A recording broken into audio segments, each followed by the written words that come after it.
Pavasarį gėlė žydės ir vėl mes atversime langus. Šiandien turėjom labai gražų užsiėmimą, toksai velykinis, šventinis, margas, gražus. Tom dienom, kai atvažiuoja Rimanto Kaukėno fondas, tai Elena tiesiog spirga iš laimės ir neranda savo vietos ir skaičiuoja valandas, kada čia viskas prasidės, visas procesas. Ir tas bendrystės jausmas, kai iš palatų išeina vaikai, kurie šiaip paprastom dienom galbūt neturi jėgų, neturi noro, neturi nuotaikos. Miglė jinai visus ištems iš palatos, visi susėda, visi bendrauja, visi kažką kūrė, dalinasi įspūdžiais, nuotaikom ir tas bendrystės jausmas yra kažkas tai tokio nuostabaus, tai visą laiką labai laukiam.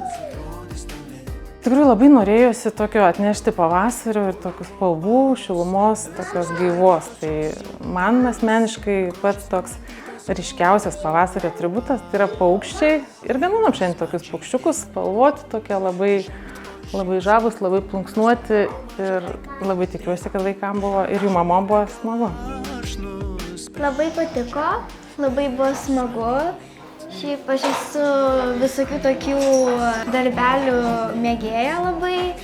Patinka man visokie kruopštūs darbai, tai labai daug įspūdžių buvo.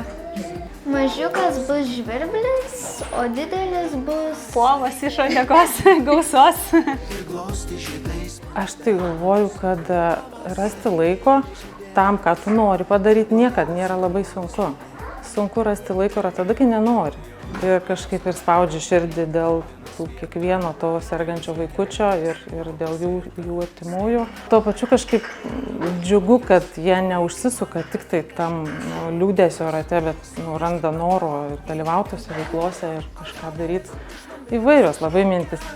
Kartais labai smagu yra ir su vaikais kažką nuveikti, kažką tokio kitokesnio, negu yra kasdienybė. Tai labai džiaugiuosi čia, būdama ir kažką tai tokio, galėdama parodyti kažką įdomesnio vaikam ir aišku, jų mamom, nes kartais atrodo, kad tų veiklų gal mamom reikia dar daugiau negu tiem vaikam. Atrodo, lyg labai mažai čia gulėjau, šiaip iš viso labai greit laikas bėga, tai. Pavasarį gėlė žydės ir bėdos atrodys toli.